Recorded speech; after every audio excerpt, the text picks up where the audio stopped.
Whatever, man. I gotta get in here too. No. Guys, welcome back to the Art of Whiskey, man. We've got Richard in the house. Now, today's episodes are rooted in collections. Now, these guys go and buy whiskey. Hell, the Blender John stuff, you get that whiskey. But then there's stuff that you go, look, I've got to have that whiskey. Now, walk them through the must-haves of these, what they are, where you got them from, why they're special. Sure. Yeah, I'm kind of on a rye kick right now, so everything I brought's a rye.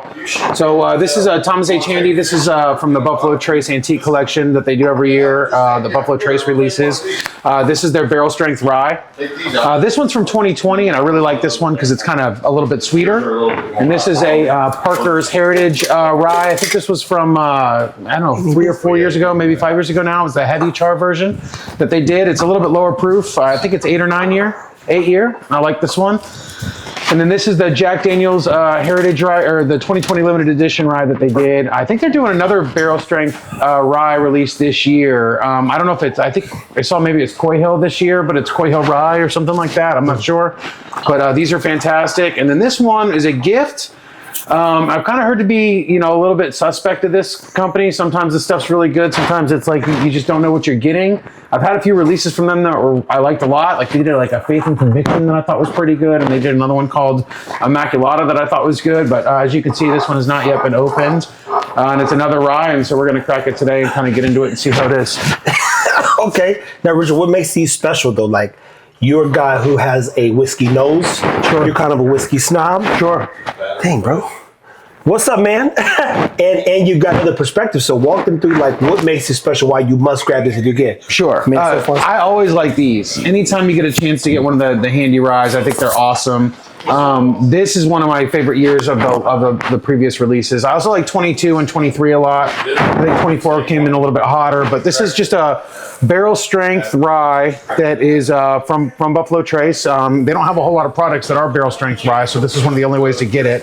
And it's a nice, good, sweet rye that with its proof and profile, it hangs out and it's just delicious.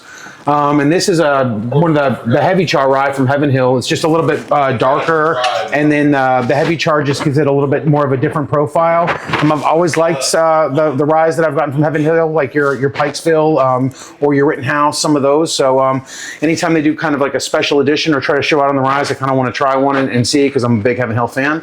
I like almost every single barrel rye that I've had from Jack Daniel's, but when they did these special releases in 2020, they were all awesome, and they all released them in single barrel. So I've gotten to try a bunch of them, and every one that I've tried has been awesome. Now, Richard, if you don't mind, before we close this, walk them through one more time why the single barrel is so important. Because, guys, I literally had no clue about single barrels, and it took a year for me really to register that almost all my favorites are single barrels. Yes. So I was like, oh, that's what a single barrel is. Because you talked literally a year ago about its uniqueness, its flavor profile, all that stuff. And I go, oh. And then I cracked the orange juice this morning and I did it for a video. And when I drank, I was like, I just broke out into like this big cheese. I go, man, I forget how good that is sometimes. That shit is lit. Yeah, to say the least, man. But why are single barrels so important to you, man? Well, I like them so much because they're all done the same way, and they can all be so different, even though they could have been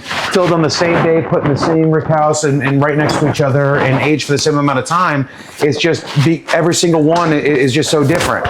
And if your goal is to get as close to the whiskey as possible without having a human element to it, you know, if you walk right up to a single barrel of whiskey, you pop it open, you thief a cup out of it, it's not been filtered before, it's not been touched by man, you know, that's untouched whiskey, and that's kind of, that's special to me about it. I love blending, and I think it's really cool when people get a bunch of different good single barrels and they try to maximize the strengths of each one to achieve a certain profile and make something special. I love that. But to me, a single barrel that's just special as is without being touched by anybody, that's just right out of the barrel, is a special thing. And Tim talked about that too in one of our latest episodes. He said Richard found Orange Creamsicle when it was like, we got to bottle this today. We don't got to drop it today, but this is lightning. Yeah, we need to like get it taken care of. And again, WB root beer, another one where you go, sheesh.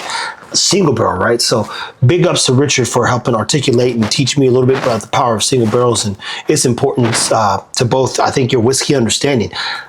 Whiskey looks like Coke, flat, but it's not the same, man. I've got a lot of bottles, guys. A lot of bottles. And he brought a lot of bottles a day, man. And I'm thinking to myself, good thing I ain't got to do nothing tomorrow, man. Guys, keep it whiskey. Cheers.